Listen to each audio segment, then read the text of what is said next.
I think that the black music that was, we called rhythm and blues back in the 50s, a lot of white kids started listening to that and started really liking it, really enjoying it. Well, that's all right, Mama. That's all right for you. That's all right, Mama. Just any way you do it, that's all right. That's all right. That's all right, Mama. Any way you do. Elvis, of course, was the one that opened the door for all of us. But singing the old country songs with a black feel, like Blue Moon of Kentucky, That's All Right, Mama.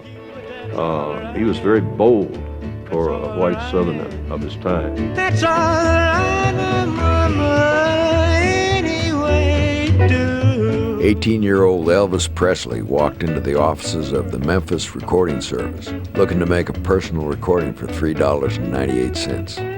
It was here he met Sun Records founder and producer Sam Phillips. When I first saw Presley, I said, hell, we're gonna do something with this guy. We're gonna bust a big gut trying. And we busted a big one. We tried. And you know what? Damn if I don't believe we made it. Don't be cruel to a heart that's true. Elvis Presley worked his first show with Slim Whitman and myself in Overton Bandshell in August of 1954. And I saw this phenomenon, and I couldn't believe what kind of effect he had on the people on the stage. I couldn't figure out what kind of music he was trying to sing. But I knew he had something, so we worked in the Louisiana Hayride in those days, and so we went back and told Horace Logan, the guy that run the show, we said, Horace, this kid's got something. I don't know what it is, but he's got something. He came to the Louisiana Hayride.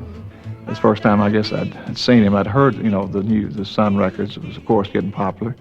But when he started working the Hayride and we worked with him, of course, all the kids were crazy about him. It's just wild, In fact, we were kind of scared working with him, Oh, when Elvis Presley came to town, we all knew he was going to be a star. I say we all. People who knew how hot he was.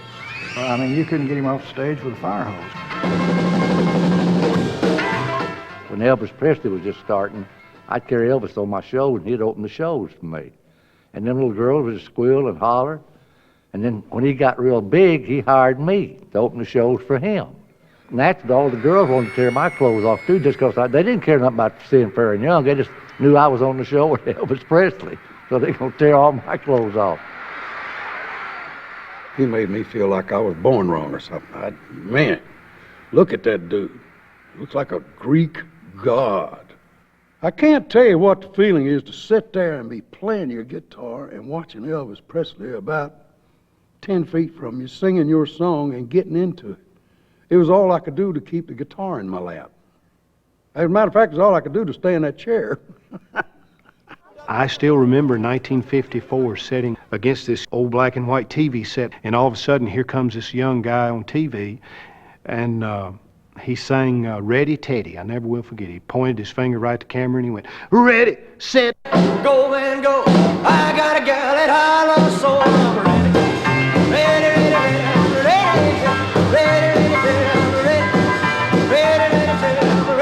ready to rock and roll. The Jordanaires, they had the sound that was so perfect to back the king and just encased him and showed him off to a maximum potential. Someday there will be peace in the valley.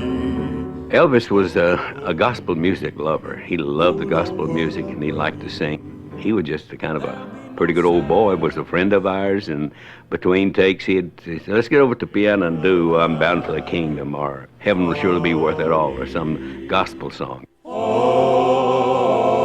Country music is the thing that produced Elvis Presley. And we don't want to forget that. I mean, Elvis wasn't the rock and roll, king of rock and roll when he started. He was a country boy, a country artist. And They can't take that away from him either. You know I can be found sitting home all alone. If you Elvis Presley went on to become the biggest music superstar of all time, with gigantic success on record, in films, and in performance as the king of rock and roll. But he began as a country music rockabilly, and Elvis remained a country radio star throughout his life.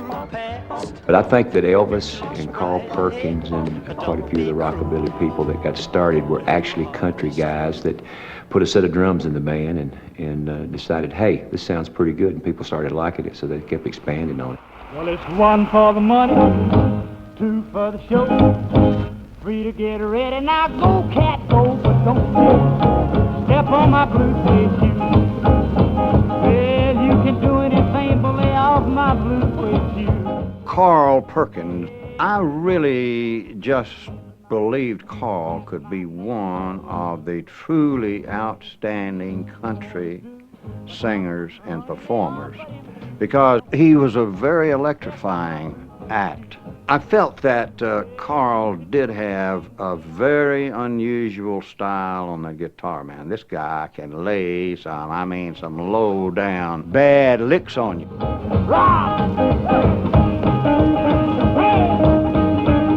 On guitar, I was influenced by everybody that ever played the guitar. Being from so close to Jackson, Tennessee and West Tennessee, Carl Perkins, was like the innovator, but I loved all the early rockabilly and country guitar players like Don Rich and the guys that played with Buck Owens.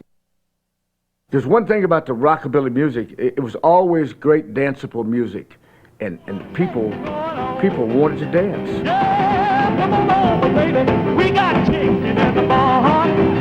Woo, honey, come on over. We got food by the horn. Oh, baby, now, whole lot of cake going on. Jerry Lee, the biggest soul man of all from Faraday, Louisiana, came in one day and at a Carl Perkins session, we asked him to sit down at the piano and sing one for us, and I knew that Sam had found another one, Jerry's situation was he was a piano player. At that time, let's face it, guitars were really in vogue so far as quote-unquote rock and roll is concerned. I was out of town, as a matter of fact, when Jerry came in and auditioned. Jack Clement was at the studio. I said, Crazy Arms? He said, I know some of it. We'll do it. So he did it and sort of made up some of the words, and that was the take. Sam Phillips came back the following Monday, and I played him the tape, which was Crazy Arms. I started the tape, and the piano started playing. Before it ever got to the vocal, he reached over and stopped the machine. Said, I can sell that. Shake, shake, shake, shake, shake, shake, shake.